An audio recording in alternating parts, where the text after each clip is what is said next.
Hello, and welcome to Hope and Healing. My name is Jeff Friedman. Hope and Healing is a show that Creative Tucson brings to you once a week. And the topic is always about some kind of mental, emotional health or behavioral issue. And each week, Hope and Healing hosts a different clinician who will speak on a topic that they have either great expertise or great interest in. And today we have as our guest my friend George Daranyi. George is a lawyer here in Tucson. He also does interventions, family interventions, and does a lot of work with the Mankind Project. George was born in Lima, Peru, came to the United States when he was a boy, and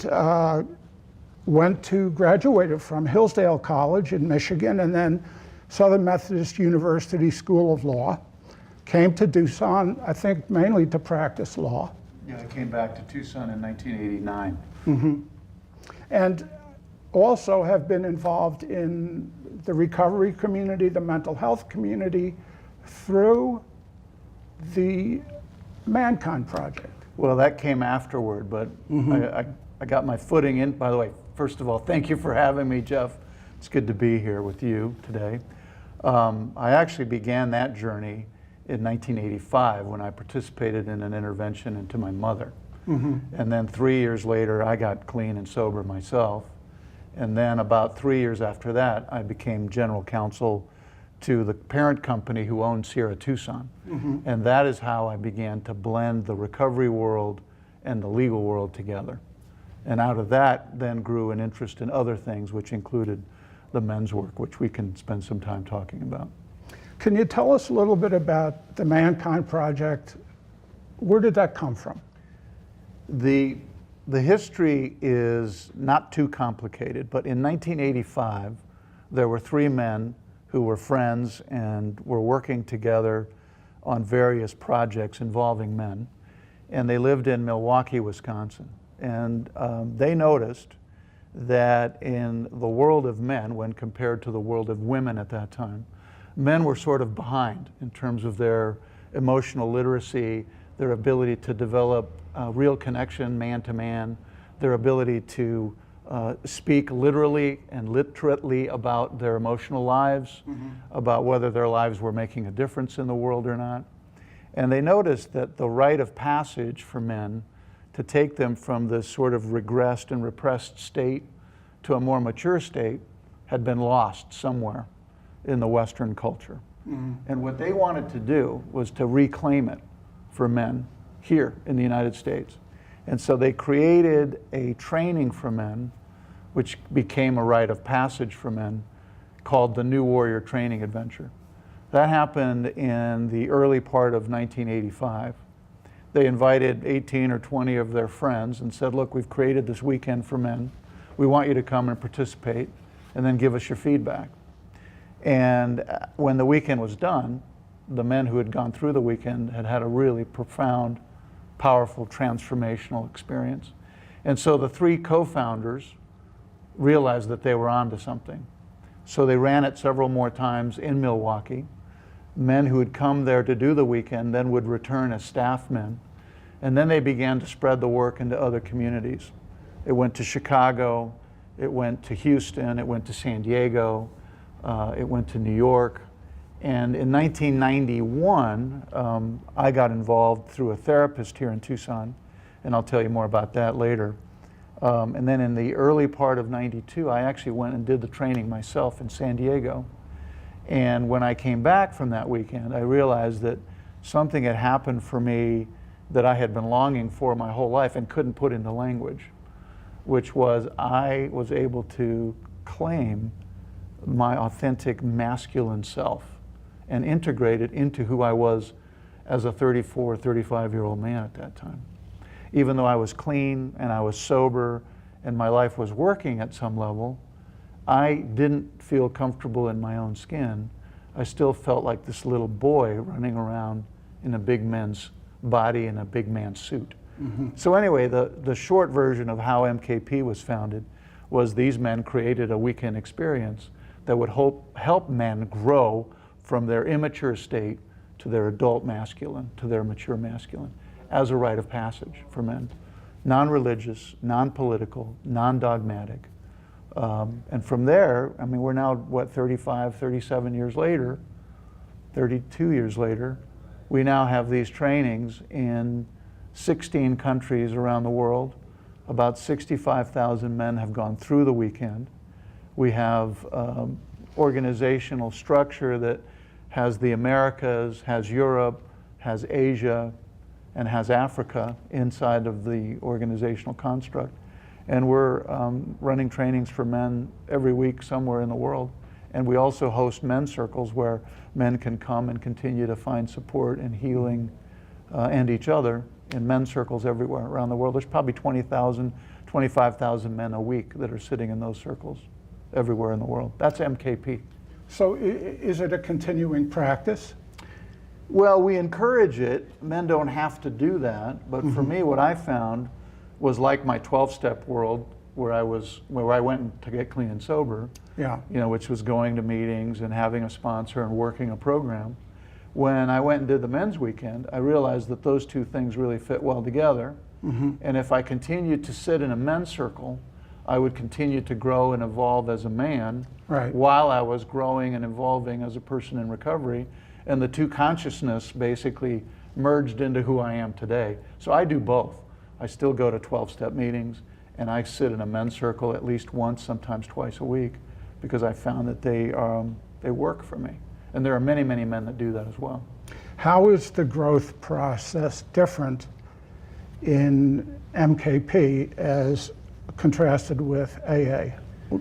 They are different, but they're hugely complementary in my view. The language in the 12 steps and in that world is, in my view, it's very narrow. It's limited to approved literature. Right. It's limited to the 12 steps of recovery and how that's interpreted. It's limited to having a really good sponsor working with you and helping you work through those steps. Now, when I use the word limited, I'm not criticizing it. It works for those who want to do that work, myself included. But it did not give me access to the other things that I was longing for, Right. like dealing with my gender, Right. my masculinity, dealing with a lot of my old unhealed wounds from the past. You know, AA does some of that, but it doesn't really go back and look at how those things in my early life formed me, informed me, Right. influenced me, and created me from an identity standpoint later. So I think the Mankind Project work is broader in its scope, gives men more access, gives men different language, gives them a different way of being. Right. So it's a broader context is what I'm trying to say. I think I understand. And as someone who's been sober in AA for 30 years, and I'm very grateful to AA, and AA saved my life. And as time went on, one of the things that I noticed is that it didn't do much in regard to helping me become more adaptive in managing my emotional life, Exactly. my feelings. Right. And even after being sober for a long time, I would stumble in that area. Is that something that the Mankind Project addresses? Definitely. One of the things that I know, by the way, I then went back and did many more trainings as a Right. staff man. I then became a certified leader and co-leader of those weekends. And it has been an integral part of my life for 25 years. I'm currently on sabbatical, so I'm not leading the weekends now. But one of the things that I discovered in going back to the weekends and noticing the men as they were coming through is how deeply wounded every man was. That if we actually inquire into their lives and get beyond their macho game, Right. or beyond their numbness, or beyond their intellectual and cognitive capacity, if we can actually help a man drop out of his head and out of his shell and into his body and open his heart for a moment, what we noticed were men were brokenhearted, were sad, were traumatized, had deep shame, were carrying a lot of unhealed things from the past. And one of the things that AA does not do, in my judgment, is address those things. It can really help someone get clean and get sober Right. and stay that way and have a great life, but it isn't designed to heal the brokenheartedness of human beings. And just like the Mankind Project is not specifically designed to help somebody get sober. Exactly. So they're two different things, but you say complementary. Right. George, can you give the viewers a couple of examples, common ways that a man can be wounded in life? Well, it's pretty simple. You know, when boys are little and they're in relationship with their dads who are big, the primary message that most boys get from their dad is, you have to do it right, you have to please me, you have to succeed, you have to provide, you have to protect. There are these not only individual messages that are coming down from fathers to their sons, but they're institutional and they're cultural for most men. And so the interpretation of those messages by most boys is, wow, A, how do I do that? I'm little, they're big. And two, there's got to be something wrong with me because I haven't figured out how to do this already. And so it creates an immediate doubt, an immediate way of being that says, I'm limited, I'm small, I'm incapable, I'm not good enough, I'm worthless. Now, you can compound that message by abuse, by actual abuse, which most boys, if you, again, get their story, get the man's story about what it was like for a boy, many of the boys in our culture were punished, they were beaten by their teachers, they were abused in school, they were bullied, many of them were sexually abused. Right. We're now hearing stories about boarding schools in the United States, where we've been hearing stories about what it was like for boys inside the Catholic faith. And so those stories begin to come out, and what the result of that has been for men is that they had nowhere to go to heal those wounds. I'm not saying it's universal, I am saying it's really, really common. I am sure you're right about that. And I'm a few years older than you are. And I was a kid in the 50s. And in our neighborhood, I don't think that there was one dad who had not suffered through both the Depression and World War II. And these were hard, down to business, operationally minded guys. That's right. And back then, what passed as healthy parenting, today, a lot of it would be considered to be child abuse. That's right. And so I remember it was a very common thing for me or one of my friends to be completely browbeaten. You would think that our dads were Marine drill sergeants, and some of them might have been, but they knew how to do this. Yeah. Today it's different, I think. Well, one thing that's still pretty common, and I want to go back to the conversation about how men were taught as boys to deal or not deal with their emotions. Right. I'll give you an example in my own home. There were essentially two emotions that existed in my home that you could notice by just noticing what was going on in the family. One was you had to be happy. Really? Like no matter what, you had to be happy. And the other one was anger. Mm-hmm. But the only person who was allowed to be angry was my father. Right. And at times that anger would leak into and become rage. Mm-hmm. Now the good news about my dad is he has cleaned all that up with his kids, right? So I'm good with my dad. This isn't about bashing him or any man. But what I learned as a kid was that was the complete range of emotions that were available to me as a boy, which meant there was no room for sadness or loneliness, right, or fear, yeah, or shame or guilt that could be expressed and dealt with. I had all those things, but I had nowhere to go with them. Right. Because I was told you've either got to be happy and look good, or if you're angry and you start raging, there's something wrong with you. Yeah. And that was it. So when I got to my weekend in 1992 and discovered that there was this whole other world of emotional life that was cooking and churning and gurgling inside of me, I found a place where I could be expressed around that. Mm-hmm. And it was normal. It was totally okay to have those feelings and to express them and to do it in the company of other men and to be safe about them. I had no idea. about that until I joined a men's organization. You know, in my day, when we were kids, we often played Army games or Cowboys and Indians, but it always involved shooting somebody. Yeah. And then later on, when we got older, at least where I grew up, there was a lot of fighting, and it was almost like a normal part of life that you would get into a fight a couple of times a week. And I think today maybe that was sort of a way of discharging a little bit of that anger that was built up. I think that's right. I also think that, I want to go back to the founding of MKP for a moment, because it relates to this. I think that there has been this deep longing by boys to have someone show boys again how to be men. Mm-hmm. And because there was not a path for those men in the Western culture, right, that was left, there was still some in the Native American traditions in the United States, but very few in other places. Right. I think boys were trying to figure that out on their own. I mean, I think part of our gang problem is about boys trying to initiate themselves into the mature masculine, which ends up being with a lot of boys running wild and amok, mm-hmm, and in crazy armed camps. And so I think we needed, and when I use the word ritual, I'm using it as a descriptor, but we needed a ritualized way to capture the energy that boys have and to show them that they could move it, yeah, constructively into something in their future that gives you access to power in a good, clean way.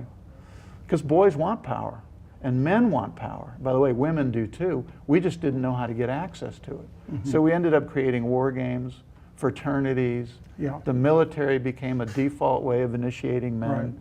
Right? A lot sports. of sports, social organizations, right, our educational institutions, right, boarding schools, or these sort of inauthentic and phony ways to try to deal with the fact that we weren't showing boys how to grow up and be real, authentic, integrous men. We were defaulting there. The other interesting piece about all of those things is that they're violent. Fraternity hazing, public, private school, prep school hazing, sports, yeah, is all about violence and toughness. Yeah, and the military is the same. Yeah, and the military. The whole idea of surviving boot camp, for example, as yeah, an initiatory experience, it works at one level. It creates command and control, but at another level, it's soul crushing for the human being who's going through it. So it really doesn't serve the purpose ultimately of creating really good men or women, in my view. Now, I haven't been through it, but I've worked with a lot of men, a lot of vets who've come through that experience and have described it to me that way. I've been through it, and they try to make it as tough as possible. And the fact that they were doing that purposely took a lot of the power out of it for me, because it was like playing a role in a movie. They were choreographed. Well, they were acting. They weren't really angry at us. I knew that. Yeah. And I knew it because I knew what it was like to be yelled at by somebody who really was angry at me. Yeah. And by the time I got in the military, I could easily tell the difference. Yeah. But a lot of the guys couldn't. And in boot camp, I remember people would be crying in their bunks at night. And I used to think, oh, those are people from happy homes. That's why they're crying. Yeah. And then there were other kids who grew up in very tough environments who were happy to be there. Yeah, it didn't faze them. Yeah. Interesting. I didn't know that about your military background, but that's good to know. So, how do you get from A to B? How do you find a person who is emotionally shut down, acting out in 3 or 4 different ways, don't have a lot of insight to any of this stuff, and help them transform? Well, really all you have to do is look around. Look at the men who are actually living the lives that they're living right next to us, right? We are now even though we have access to each other in the most advanced way imaginable through electronics, through social media, through our phones, etc. We are more shut down today as men than maybe we've ever been, because most men live from the neck up. They live in their heads, and they communicate in their heads, and they believe their identities are all about their thoughts and their ideas and their minds. Nothing's wrong with those things, but that's not who a man is. It's a part of who he is. So one of the things I notice is how numbed out men are. The other thing that I know, and I've done a lot of work like you have in the recovery field, in the mental health field, in the rehabilitation field, in the psychiatric world, is that this country is the most heavily medicated country on earth. We prescribe more medication for anxiety and for pain and for mood disorders and for depression and for PTSD than any country in the history of mankind. And so we are now medicating human beings who are dealing with unhealed, untransformed, deep emotional wounds. And that's what we've decided to do as a nation and as a culture. And so really, it's like everywhere. What I look for is a man who says to me, and I get calls almost every week, hey, my life's not working. There's something not working in my life. Do you have any ideas? One of the things I say is, have you ever gone to a men's group and sat down and had the beginning of this conversation with other men? Because the moment you take a seat in a men's circle and say that out loud, you find out you're not alone, that it's not a freak show, that you're normal, and that other men have dealt with and are dealing with the exact same things you are. So it normalizes your experience. It gives you access to something, creates relationships, creates vulnerability, and then from there a man can decide how deep and wide he wants to go into that transformation. But I think it begins with inviting a man, like you would an alcoholic or a drug addict, to a recovery meeting. It's like, look, come and sit with me in a men's circle. That's the access point. And to hear another man say, I've been where you are, I felt this way. These same kind of things have happened to me. Exactly. Creates an environment of safety. And I've always believed that, and I've never worked in the Mankind Project, but I've done psychotherapy groups.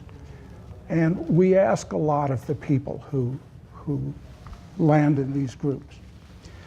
And we're asking them to lay down defenses. We're asking them to take risks and show vulnerability. And so I think that if I put some energy into making sure that that environment, that group environment, is as safe as it can be, they'll do the work.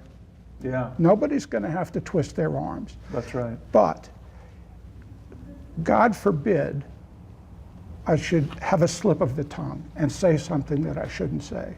Or another group member vents some feelings in an unhealthy way. It can be a while getting that safety back. Yeah. One of the things that I do here in Tucson is I am a co-host together with a group of other committed men who've been around a long time doing this. We co-host a regular every other Thursday evening men's group, not far from where we're taping the show. And it's available to any man who's interested in discovering a little more about who he is as a man. And that group has some structure, not a lot, but it has a vetting process. Men have to be invited and interviewed before they come, and then we give them the ground rules. And once they find their seat, it's amazing how quickly they dive in and start doing their work. It's not therapy, by the way. Nothing that the Mankind Project does or professes to do is therapy or clinical work in the traditional sense. But what's amazing is how much healing actually comes out of it. What we've done, like the way the founders reclaimed initiation, the Mankind Project and the men's circles have reclaimed the sacred tradition of men sitting in sacred men's circles. That's been going on for thousands of years, and we're now doing it again. And it sounds like maybe the Mankind Project drew a little bit of its spiritual core from Native American. We did. We borrowed it with their permission. Some of it is Native American, some of it is Jungian shadow work, some of it is Gestalt, some of it is New Age spirituality, if you want to call it that. Some of it is just good, clear, clean accountability, integrity, communication. We do a lot of work around what is your mission in your life, what is your primary purpose, what are you being called to do in the world that serves others besides you, right? I mean, that's an old spiritual tradition about being in service to others. We've taken that and adopted it and created it as part of the training for men, because it can't just be about me getting bigger and better and more evolved and more awake. Then what? You know, how am I going to be in service to the world? That's a really important part of the training and of the consideration for men. So, you know, that is a tradition that goes back thousands of years. You know, so we've languaged it and we've created a protocol and a training that helps men through those pieces. Just reading a little bit off my board here. I think someone told me that some of the Mankind Project groups are held northern part of the state. We do the formal trainings, what's called the New Warrior Training Adventure. We do that in Arizona at a site in Prescott called the Sleeping Dog Ranch. And it's a 17-acre facility that's been designed specifically to hold a training like this for men. Right. And so we do them one in the spring, one in the fall every year. We have about 30 to 35 men go through as participants, and we usually have a staff of about 35 to 40 men who come and serve those men. And so that's all in Prescott. It's outside of Prescott, about 15 minutes from downtown Prescott, in a really beautiful part of the state. George, we're getting near the end of our time, and I feel like there's so much more that we could talk about. And so I'd like to ask you, is it possible that you can come on next week and we can continue this conversation? I'd be happy to come back, Jeff. Thank you for having me. That's wonderful. And in the credits, we're going to have some information about how you can, guys, put the camera over here. In the credits, you'll see some information about how George can be contacted and how the Mankind Project can be contacted. And so I'd like again to thank George for being on the show, and we'll have him on again next week, God willing. And so thank you all for watching Hope and Healing. See you next week.